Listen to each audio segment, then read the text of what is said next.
Warren, thank you very much for talking to us today. Just firstly, this stadium, you know, how do you feel about sitting here empty, with knowing that it's the last time in front of this Welsh crowd that you'll be maybe appearing? Yeah, I'm really looking forward to it. I think it's the best rugby stadium in the world, you know, in terms of atmosphere, the roof's closed, just how close the fans are as well. You know, you sort of get those tiered stands. So for me, it's kind of a little bit of closure and just an opportunity to say thank you. You know, I've just loved the last 12 years, and the place has grown on me, and yeah, just looking forward to the occasion. It's a bit strange being in the away change room. Here's me in my Barbarians gear and stuff. So yeah, but just really looking forward to it. Obviously, you had the kind of farewell as Wales coach before the World Cup, but this will be almost nice and more relaxed for you. Yeah, absolutely. And just like I said, it's a chance for me to say thanks to the fans and a farewell. They've just been absolutely brilliant. They've got us across the line on a huge number of occasions. You know, the singing, just the support that they give to the players in the stadium and the whole of Wales. You know, it's been a special time really, and what's made that time special has been the people. And for me, probably the biggest enjoyment that I've got out of my time here, it hasn't been so much from a rugby perspective, has been seeing the enjoyment from the Welsh people overall. You know, just being proud of their team again and knowing that they've got a chance of going out and, you know, winning tournaments and performing against the best teams in the world. So for me, that's been the biggest highlight, and just you know, and feeling like you've made a difference, not just from a rugby perspective, but you've had an impact on a lot of people's lives from a Welsh perspective. 12 years in any job is quite a long time. Huge. Can you remember turning up on your first day? I remember my first month, because I'd signed originally for 4 years, and I had an apartment in Cardiff Bay. And after the first month, I walked out into the balcony and I went, right, that's 1 out of 48. And so to think that I would have been here for 12 years is, you know, I never thought that would happen. I was lucky enough to have a couple of sabbaticals with the Lions, so that was good for me mentally, you know, just having a bit of a break and refreshing and refocusing and having the chance to work with different players and different coaches as well. So that was a real positive. But no, I didn't think I'd be here for that long. But like I said, I loved the last, you know, particularly last 4 or 5 years. It's been fantastic, and but you know, there's always going to be a special place in my heart for Wales, and just because of how I've been treated, and not everyone's agreed with me over the years, and that's perfectly fine, you know. And I often say about selection or things, you know, it's just a matter of opinion. It's just my opinion. And the great thing about Wales is that the people here are so passionate, they're incredibly knowledgeable about the game, and they're opinionated as well. But that's sport, and you wouldn't want it any other way. And so, you know, I've loved my time here and have had some really special memories. Also, you come from a country, New Zealand, where rugby is in the DNA. Yeah. Wales is very similar like that, and it's also a working class sport. Absolutely, and that's the biggest similarity between the two nations. It's just everyone plays the game. You grow up and you go to your local club, and the local clubs are part of the community. So, you know, the similarities are, you know, I go to a rugby club here in Wales, and it's almost like identical to walking into a rugby club in New Zealand. So very similar in terms of history and tradition, and the game being about the people, and not always coming from privileged backgrounds, but, you know, just working class people who have got history and tradition and tied into local community clubs. And on the pitch now, obviously you would have dealt with lots of players. Some would have been fans when you first took over. Are there any players in particular you're most proud of developing through? Oh, I think there's lots of players, you know, particularly we've got such a small playing base, and often you've got to take a few risks, and you don't always get it right, but you pick some youngsters who are pretty inexperienced, and you develop them sometimes at the international level, and sometimes for a couple of reasons. Sometimes they're qualified for more than one country, so you know, if they're English qualified, it's kind of not exposing them too early to allow them to have the choice to play for England. So you know, players like George North would have been in that category. Sam Warburton was English qualified as well. Some youngsters that have come through at the moment. In terms of Aaron Wainwright, just a young kid who I think is going to be a bit of a star of the future. And then I had some great players that I've coached, some players like Mike Phillips and Reece Webb,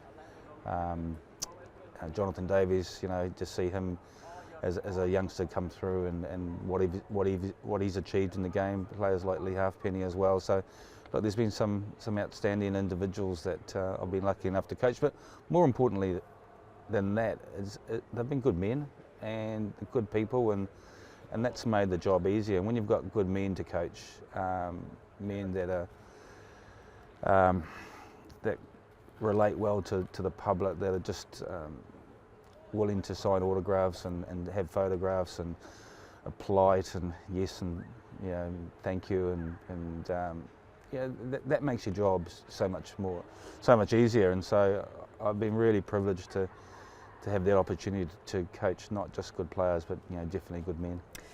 4 Six Nations, 3 Grand Slams, 2 semi-finals. I mean, the list goes on. But I'm not going to ask you particularly maybe a couple of moments that when you finally retire, you'll think, well, that was a blinking good day. It's probably a cliche stuff, but the team that's always the biggest rival. We're the little brother, but anytime you play England and happen to win that game, you're in for a really tough physical game, and how tough it's going to be, and the history of England Wales over 100 odd years that goes back so far. So for Welsh players and the public to be able to have the opportunity to play England regularly and to get some success. Those moments have been really special, and not, I've got so much respect for England and what they've done and the players, and I've been lucky enough to coach a lot of English players as well, and but that's always the biggest challenge for us, and it's always the biggest reward too when you do get some success. And the biggest regret for you, is there one? I think 2011, having the chance against France in the semi-final and the sending off of Sam Warburton, it kind of, I try not to look and think too far back, but it's kind of one that you feel like just got away from us, and we lost 9-8 and still with 14 men had a chance of winning that game. So that's probably the one that I'll look back and think, what if it, and it could have been. But I think it's important that you have a few of those regrets, but you don't dwell on them too much. I don't look at the negatives. I try and look at the positive and try and very much look forward. One of the things that the people who work with me and the other coaches would describe me as the eternal optimist, because I always believe, I always believe there's a chance of going out there and performing and winning in big matches. I spoke to Rory Beth earlier in the week, and he mentioned about your time with Ireland and Wasps, which I forgot about, if I'm being honest, because it seems so long ago. But you've been around this area for a long time. What will you miss, especially in Wales, the off the pitch? I think that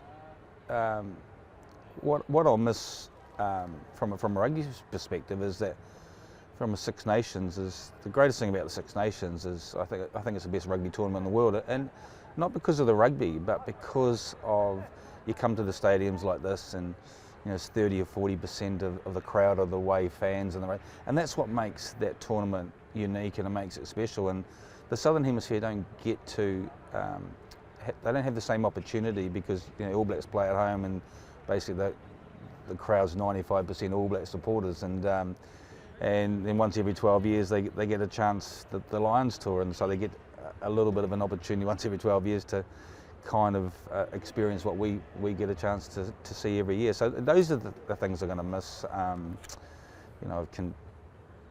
The people, coming to Wales, and I think the first week I was here, an elderly couple stopped me in the supermarket and asked me what I was doing about the team, and before I could answer, they had a disagreement in the aisles while I was trying to walk away with my trolley. The first time I walked into a pub, and the first guy who I met said, "Warren, welcome to Wales. I'm one of the 3 million selectors." And then, and then I got pulled over by the police one day and felt I'd done something wrong, and the policeman just hopped out his car and just say, oh, I just saw you driving along, wanted to say well done on the World Cup. So, you know, those are sort of memories that you look back on and go, wow, it's, you know, I've really enjoyed my time here, but the people have made it incredibly special. And we do think you're special because you're having a gate named after you, Gatland Gate, gate number 4. How do you feel about that? It's not really me, you know, it's kind of like I kind of wanted to just slope away quietly to have, you know, the gate's named after me. Look, it's a massive honour, but I probably would have preferred just to reflect back on the rugby, and so to have the gates, you know, it's like I said, it's nice, it's an honour, but you know, I don't really know how to sort of say, you know, I would not me, but you know, I won't, you know, it's a huge thank you to, I suppose, the Welsh Rugby Union, and kind of a recognition of what we've achieved in that time as a team, and the pride that we've put back in the jersey, and so yeah, look, it's a nice accolade, and I'll accept it. Barbars on Saturday, and then you're straight home to coach the Chiefs. Yeah, so the plan originally was to take 6 months off after finishing with Wales, and then to have the year with the Lions, but an opportunity came to go back to New Zealand and to be involved in Super Rugby, and it's me going back home to my home area, so I'm really looking forward to that, really excited about that. It's going to be a big challenge, testing myself in a different arena in terms of Super Rugby and the players, and you know, players from South Africa and Australia as well, and you know, if the Sun will stay in the competition as well. So, are you looking forward to being at home? Yeah, absolutely. Yeah. So one thing is looking forward to Christmas. The weather will be decent. You know, a lot of outdoor stuff. So, and then just, you know, it's an important thing. We've made a lot of sacrifices as a family with myself being away.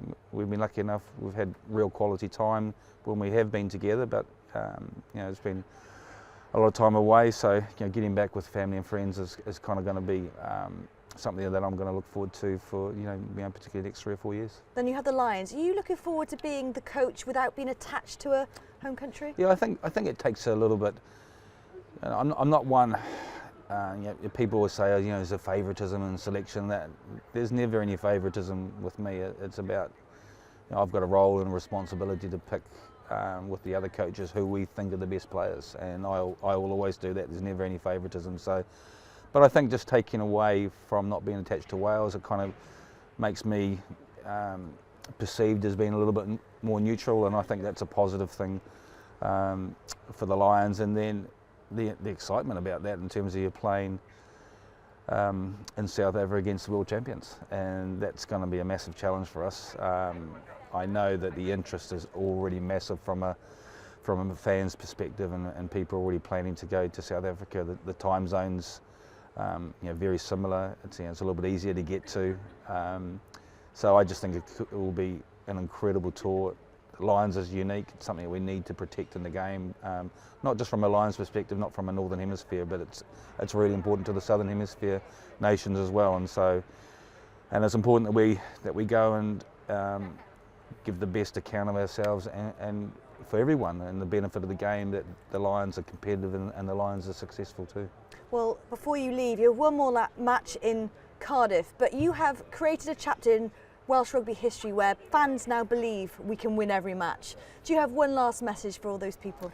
I just want to say thank you to them. I just really, to me, it's been a brilliant experience, and I want the team to continue to be successful and continue to be competitive. And we've got a generation of people who have grown up now expecting, you know, the kind of you know, young people who go and watch Wales and support Wales, or watch them on TV, and they expect the team to be competitive, or they expect them to win, or expect them to be having a chance of winning Six Nations, you know, regularly as well. So, and that to me has been, you know, one of the biggest things about that. And like I said, it's a big thank you from me in terms of the people of Wales have just been incredible. They've been unbelievably hospitable, friendly, and I wouldn't have been here for that long if it wasn't from them, if they weren't like that. And I feel a real part of Wales now in terms of